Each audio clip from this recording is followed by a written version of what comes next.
Hello dear friends and welcome. Today I am going to deliver a lecture on mitochondrial mutations in Neurospora and Yeast, maternal effects, infective heredity, that's Kappa particles in Paramecium. To begin with, let me first of all highlight the objectives of today's deliberation. At first, we will try to study the mitochondrial mutations in Neurospora. Then, we will try to have a look at the mitochondrial mutations in yeast. Then, we will have a look at the concept of maternal effects, and finally, we shall be discussing the Kappa particles in Paramecium. Now, we will start with the mitochondrial mutations in Neurospora. Neurospora is a genus of Ascomycete fungi. The genus name, meaning neurospore, refers to the characteristic striations on the spores that resemble axons. The best known species in this genus is Neurospora crassa, a common model organism in biology. Neurospora species are molds with broadly spreading colonies with abundant production of Ascomycete. Neurospora is widely used in genetics as a model organism, especially Neurospora crassa, because it is quickly reproducing, is easy to culture and can survive on minimal media. Neurospora was used by Edward Tatum and George Wells Beadle in their experiments, for which they won the Nobel Prize in Physiology or Medicine in 1958. Beadle and Tatum exposed Neurospora crassa to X-rays causing mutations. They then observed failures in metabolic pathways caused by errors in specific enzymes. This led them to propose the one gene, one enzyme hypothesis that specific genes code for specific proteins. Their hypothesis was later elaborated to enzyme pathways by Norman Horowitz, also working on Neurospora. Now, coming to the life cycle of Neurospora. The haploid mycelium reproduces asexually by two processes. Number first, simple proliferation of existing mycelium, and number second, formation of conidia, that is macro and microconidia, which can be dispersed and then germinate to produce new mycelium.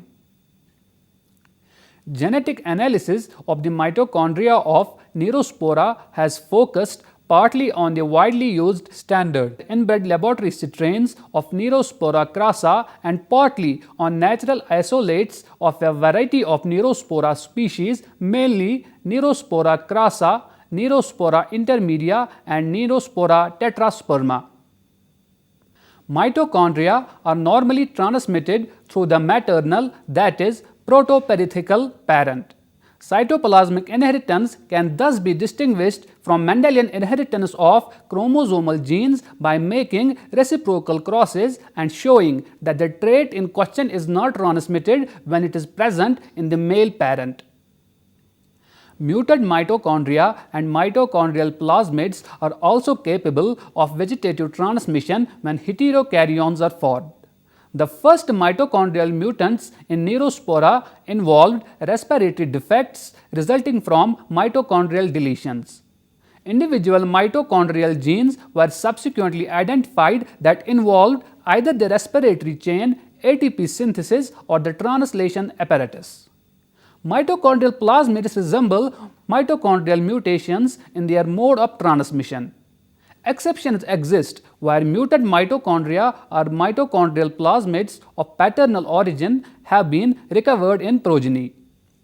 Transmission of mitochondrial plasmids from a male parent is normally blocked by heterokaryon incompatibility. A strain of Neurospora crassa containing a cytoplasmic mutation, that is POKI mutation, affecting mitochondrial function is shown to be deficient in small ribosomal subunits in the mitochondrion during the exponential growth phase. In the stationary growth phase, small subunits are more abundant and are present in mitochondrial ribosomal monomers. This change can be correlated with the return of mitochondrial cytochrome content to amounts approaching those of wild-type mitochondria. The ribosomal defect shows an extrachromosomal pattern of inheritance in crosses of POKI with wild-type. Pocky is characterized by its very slow growth compared to the normal one. This slow growth has been traced to impaired mitochondrial function related to certain cytochromes. Cytochrome A, B, C all are found in wild type, while cytochrome A and B are absent and cytochrome C is in excess in Pocky mutants. The pattern of inheritance of Pocky is strictly maternal and is illustrated in the two reciprocal crosses. When we cross a Pocky female with a normal male, we get a progeny that is all Pocky. And when we cross a normal female with a Pocky male, we get a progeny that is all normal. Here we can see that in each cross, the phenotype of the progeny is identical to the phenotype of the female parent. Now, let us discuss the mitochondrial mutations in yeast. Yeasts are eukaryotic microorganisms classified as members of the fungus kingdom with 1500 species currently identified and are estimated to constitute 1% of all described fungal species. Yeasts are unicellular and their sizes vary greatly depending on species and environment, typically measuring 3 to 4 micrometers in diameter. Most yeasts reproduce asexually by mitosis and many do so by the asymmetric division process known as budding. Yeasts do not form a single taxonomic or phylogenetic grouping. The term yeast is often taken as a synonym for Saccharomyces cerevisiae, but the phylogenetic diversity of yeast is shown by their placement in two separate phyla, the Ascomycota and the Basidiomycota.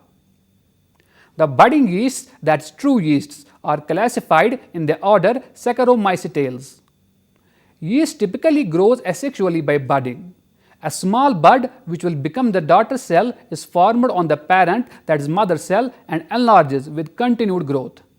As the daughter cell grows, the mother cell duplicates and then segregates its DNA. The nucleus divides and migrates into the daughter cell. Once the bud contains a nucleus and reaches a certain size, it separates from the mother cell. As long as adequate nutrients such as sugar, nitrogen and phosphate are present, yeast cells will continue to divide asexually. Studies of respiratory deficient strains of Baker's yeast, that is Saccharomyces cerevisiae, indicate clearly the inheritance of mitochondrial genes. Yeasts are unicellular Ascomycete fungi. In the life cycle of some species, diploid and haploid adults alternate. The former species reproduces by meiospores called ascospores and the latter reproduces by budding. Respiratory deficient strains are able to respire only anaerobically and on agar produce characteristically small colonies known as petites. Both nuclear and cytoplasmic controls could affect this trait. The petite mutant can be segregational that follow Mendelian segregation and therefore presumably controlled by chromosomal genes, or may be more often vegetative, that is non-segregational or extra chromosomal. The genetic basis of petite character is a cytoplasmic factor P positive which may be absent or defective in petites. The petite mutation in Saccharomyces cerevisiae is manifested by a lack of respiration and an absence of cytochrome AA3 plus B. The mutation, which occurs spontaneously at a high frequency, that is approximately 1% of cells per generation, is cytoplasmically inherited and is associated with large deletions from mitochondrial DNA. When crosses are performed between newly arisen spontaneous petite mutants of Saccharomyces cerevisiae, respiratory competent colonies can form. Some of the restored colonies are highly sectored and produce large number of petite mutants. The high frequency petite formation trait is inherited in a non-Mendelian manner, and elimination of mitochondrial DNA from the strains results in the loss of trait. These results indicate that abnormal mitochondrial genomes are sometimes formed during restoration of respiratory competence. It is hypothesized that these abnormalities result either from recombination between mitochondrial DNA fragments to produce molecules having partial duplications contained on inverted or transposed sequences, or else recombinational hotspots have been expanded. Petite is a mutant first discovered in the yeast Saccharomyces cerevisiae. Due to defect in the respiratory chain, petite yeasts are unable to grow on media containing only non-fermentable carbon sources such as glycerol or ethanol, and form small anaerobic colonies when grown in the presence of fermentable carbon sources such as glucose. The petite phenotype can be caused by the absence of or mutations in mitochondrial DNA termed as cytoplasmic petites, or by mutations in nuclear encoded genes involved in oxidative phosphorylation.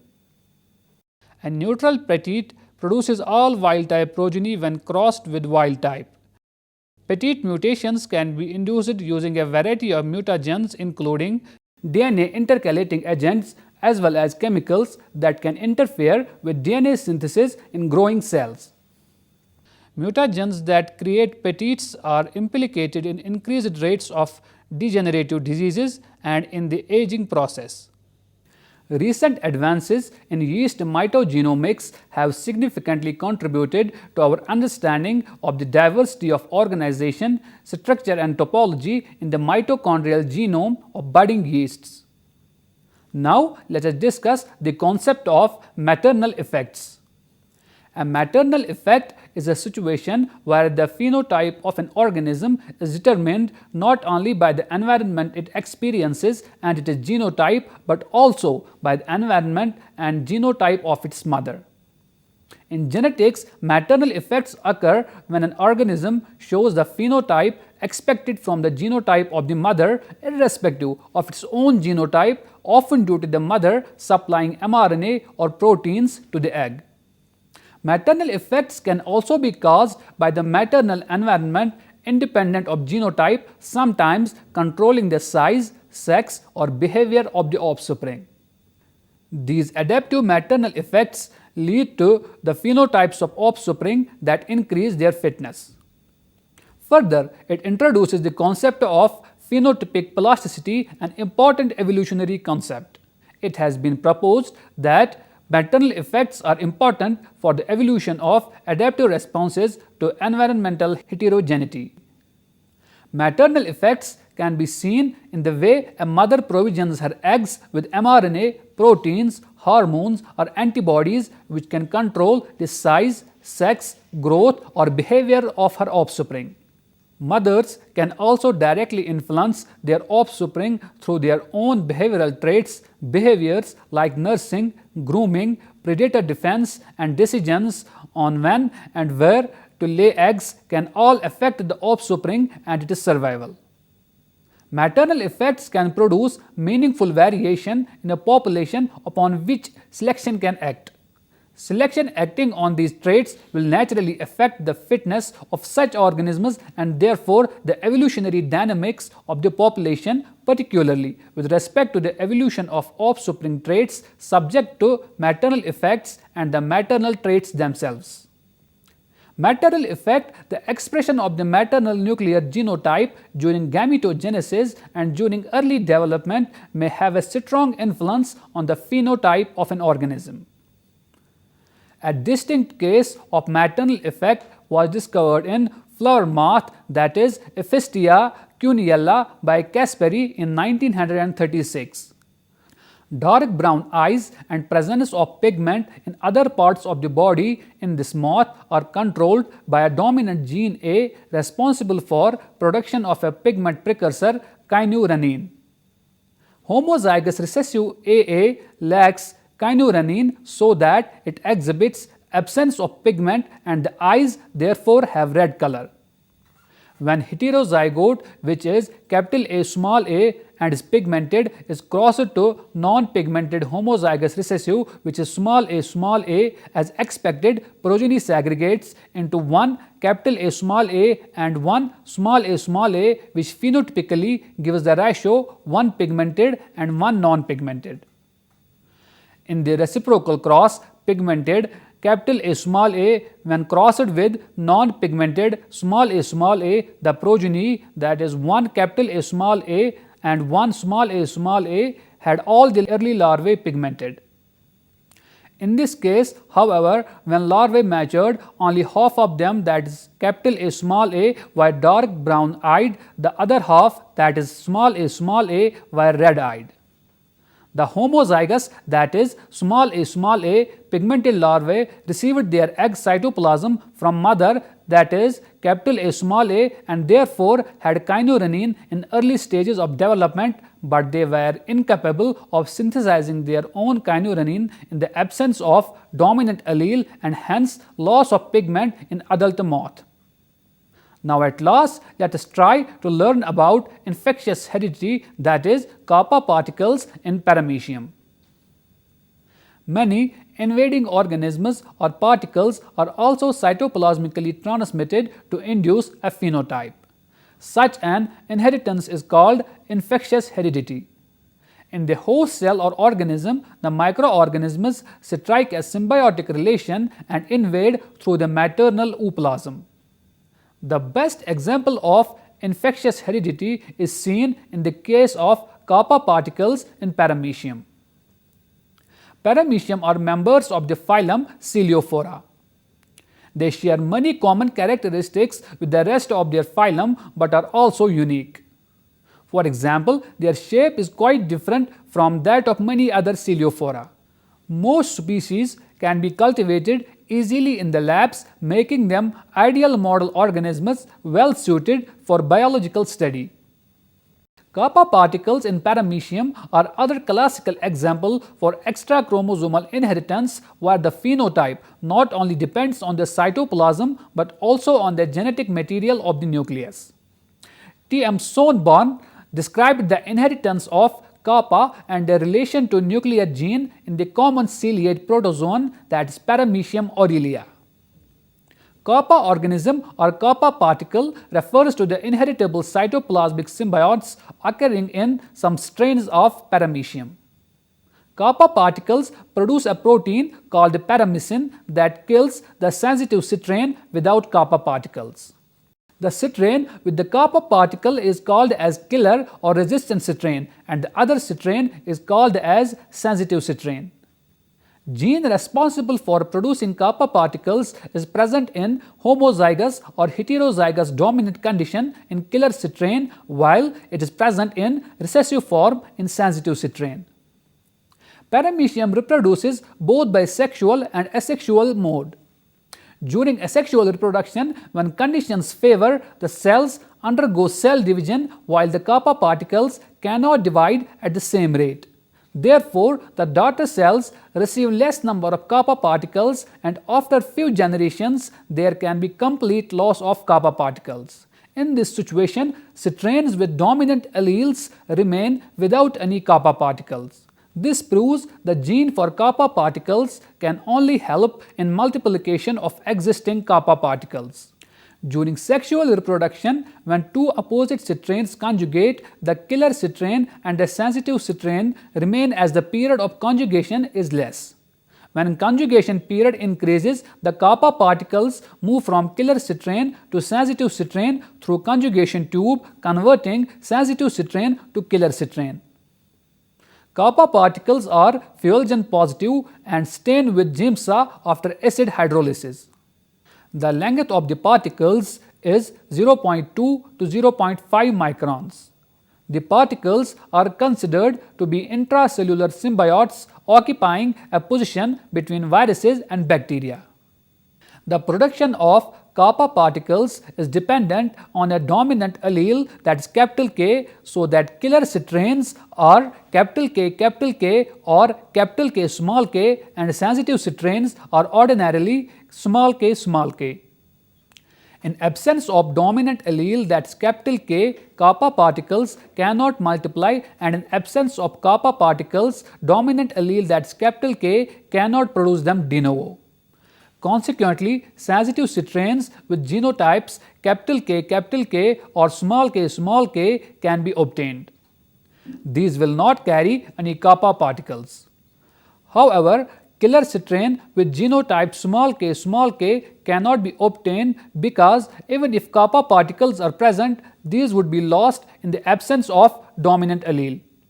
If Paramecium clones with genotype K or K small k are allowed to multiply asexually at such a fast rate that division of kappa particles cannot keep pace with division of cells, kappa particles will be eventually lost.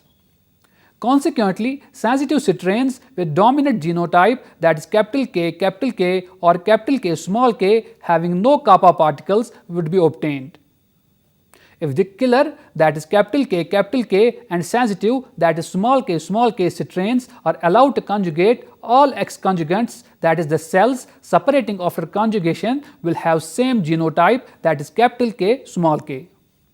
Phenotypes of these X conjugates will, however, depend upon duration for which conjugation is allowed.